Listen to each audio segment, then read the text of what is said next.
저 개인적으로 궁금한 게 있는데요. 네. 프리다이빙 대회에서 그 상금 금액이 월드 챔피언십 같은 경우는 뭐 3등 같은 경우는 2등은 1등은 줬던 걸로 기억을 해요. 그리고 국내에서도 상금을 주는 대회는 거의 없어요. 혹시 그런 적 있으세요? 뭐 대회를 준비하면서 시합 전에 오피셜 탑이 얼마 남지 않았는데 뭐 어떤 멘탈이 흔들리는 일이 있었던 적 있으신가요? 올 초에 아이다 국가대표 선발전이 있었어요.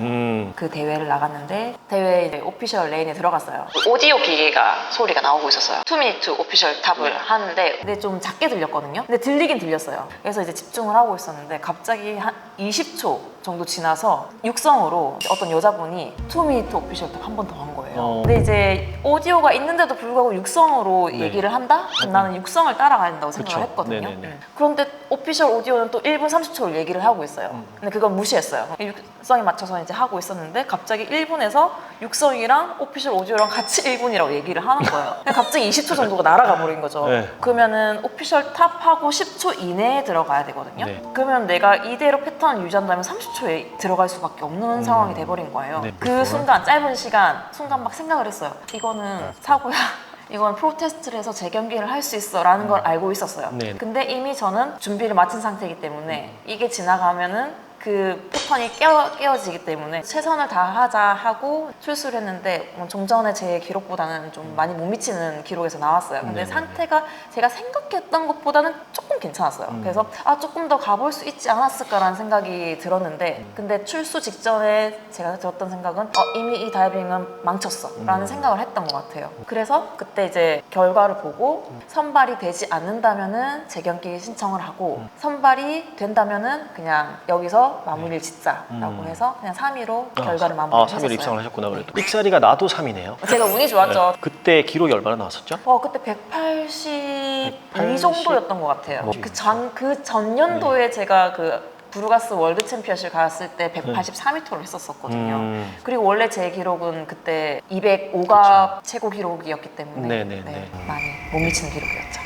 자, 누구에게나 처음이 있죠, 그죠? 용주쌤의 첫 프리다이빙이 너무 궁금합니다. 프리다이빙을 하게 된 계기는 네. 제가 대학교 때 스킨스쿠버를 동아리에서 자격증을 땄었어요. 근데 그리고 이제 대학 생활이 좀 바쁘고 직장 생활도 바빠서 그 뒤로 스킨스쿠버를 한 적이 없었거든요. 네. 근데 2017년도에 팔라우에 스킨스쿠버를 하러 갔어요. 팔라우에 너무 좋은 데 가셨는데 처음부터? 네. 근데 그 전에는 진짜 뭐 그냥 해운대 바닷가, 태종대 바닷가 이런 데서 하다가 네. 그런 바다를 처음 본 거예요. 눈이 완전 반짝 네. 띄었군요. 그때 좀 바다의 매력에 빠졌거든요. 그때 이제 제가 아는 사람이 프리다이빙을 시작했던 거예요. 그래서 제 좀 친한 친구가 이 사람 이거 해. 너 수영 잘하고 하니까 이거 되게 잘 할 것 같아. 이렇게 해서 이제 알게 된 거예요. 네네.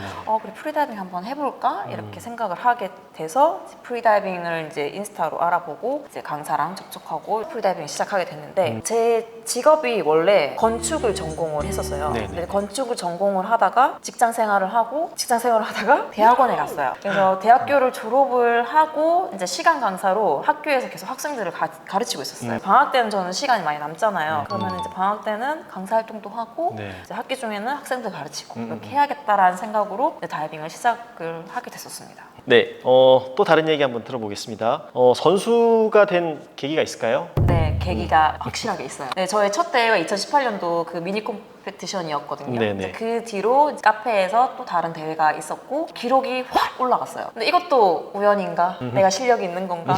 모르고 있을 때였죠. 네. 네, 그리고 2019년 12월이었던 것 같아요. 그 시마스 국가대표 선발전이 있었어요. 네. 오늘도 만약에 기록이 잘 나오면 좀 더 선수로서 활동을 해봐야겠다라는 네. 생각을 했거든요. 그래서 그때 시마스에서 DNF를 96m 갔던 것 같아요. 50m 풀에서. 그리고 네. 운이 좋게 DNF 1등을 했어요. 오. 네. 그리고 이제 스태틱은 이제 3등을 했고요. 네네. 이게 그냥 운으로만 우연히만 이렇게 나오는 기록이 아닌 것 같다라는 생각이 들면서 이거를 조금 더 본격적으로 해보자라는 생각을 하게 됐던 것 같아요. 뭐 사실은 뭐 타고난 것도 분명히 있고 뭐 푸잘자리 맞긴 하거든요, 사실. 지금 여기까지 오신 건 진짜 98%는 노력이라고 저는 생각을 합니다. 또 우리 이 프리다이빙이 현타가 되게 잘 오는 스포츠 중에 하나잖아요, 그죠? 네. 중간중간에 하기 싫을 때 진짜 많잖아요, 그죠? 오래 네네. 있는 건데 제가 수심을 하면서 편안한 다이빙을 많이 안 해봤었어요.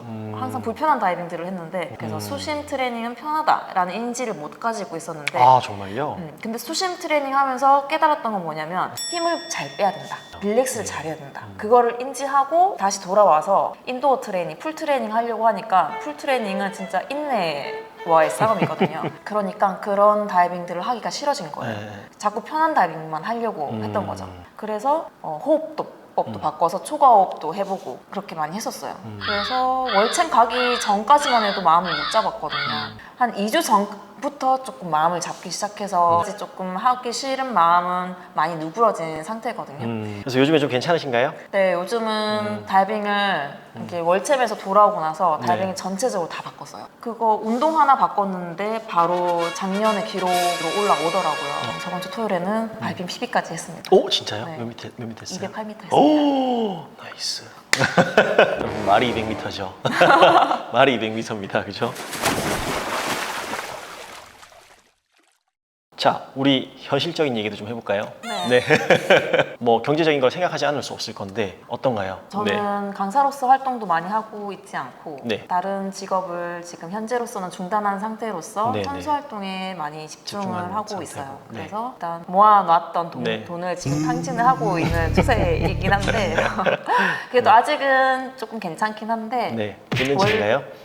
제가 좀 아무래도 대회를 나가거나 트레이닝을 나가게 되면은 추가적으로 드는 비용들이 되게 많아요. 그럼요. 이번에 유럽으로 월챔 갔다 오는 데만 해도 비행기 표도 뭐 왕복 200만 원 넘게 들고요. 네. 대회 비용만 해도 좀 많고 그쵸. 숙박 비용, 참가비만 거의 한 7, 80 정도 할 그죠. 거예요. 네. 그런 부분들이 있는데 너무 좋게도 여러 군데에서 스폰을 조금 해주셨어요. 네, 그래서 네. 첫 번째로는 이제 제가 올해로서 한 4년 차 정도 되는 것 같은데 가민 앰버서더로 활동을 하고 있어요. 네. 가민에서는 원래 그 제품만 지원을 해줬었는데 올해는 해외에 출전하는 선수들에게 지원을 해주고 있습니다. 그리고 아이다 코리아에서 또 선수들에게 지원금 돈을 해줬습니다. 네. 네. 그리고 시마스에서도 등록금 일부와 비행기 티켓을 많이 지원을 해주셨고 네, 네. 그리고 출국 전에 PSA 코리아와 선수 계약을 하면서 월드 챔피언십이나 기타 성격에 맞는 대회에 출전할 때마다 일정 금액을 지원을 해주시고 계세요. 네. 그러한 부분들을 현금적으로 지원을 받게 돼서 조금 더 편안하게 다녀올 수 있었던 것 같아요. 저희도 사실 약간의 책임감을 느껴서 이 자리에서 약속을 드리겠습니다. 얼마가 될지는 비밀로 하기로 하고 네, 좀 더 적극적으로 용주쌤을 지원해 드릴 수 있도록 하겠습니다. 네, 그날이 오기까지 네. 기다리겠습니다. 저 개인적으로 궁금한 게 있는데요. 네. 네. 프리다이빙 대회에서 그 상금 금액이 너무 적죠. 너무 적거나 뭐 진짜 조금이라도 있으면 다행인데 거의 없다고 봐야죠, 그죠? 네, 월드 챔피언십 같은 경우는 재작년까지만 해도 그 풀 챔피언십에서는 상금을 줬어요. 종목별 상금을 줬고 3등 같은 경우는 500유로, 2등은 750유로, 1등은 1000유로 이렇게 줬던 걸로 기억을 해요. 근데 작년 풀 챔피언십에서는 그게 없었던 걸로 기억을 하고요. 네. 올해도 없었고요. 그리고 대체적으로 국내에서도 상금을 주는 대회는 거의 없어요. 몇 번 있긴 했는데 손에 5번 안에 꼽힐 정도고 저의 이제 바램 같은 건데 이게 올림픽으로 올라가게 되면 이 위상이 완전히 달라지겠죠. 달라질 수 있겠죠, 그죠? 그럼 그때는 이제 정말 어마어마한 기업들에서 스폰이 막 붙을 수 있는데 그 날이 언제 올까요? 언제 올까요? 그날이 꼭 왔으면 좋겠습니다. 그죠? 그때까지 다이빙을 가늘고 길게 하고 네. 있습니다.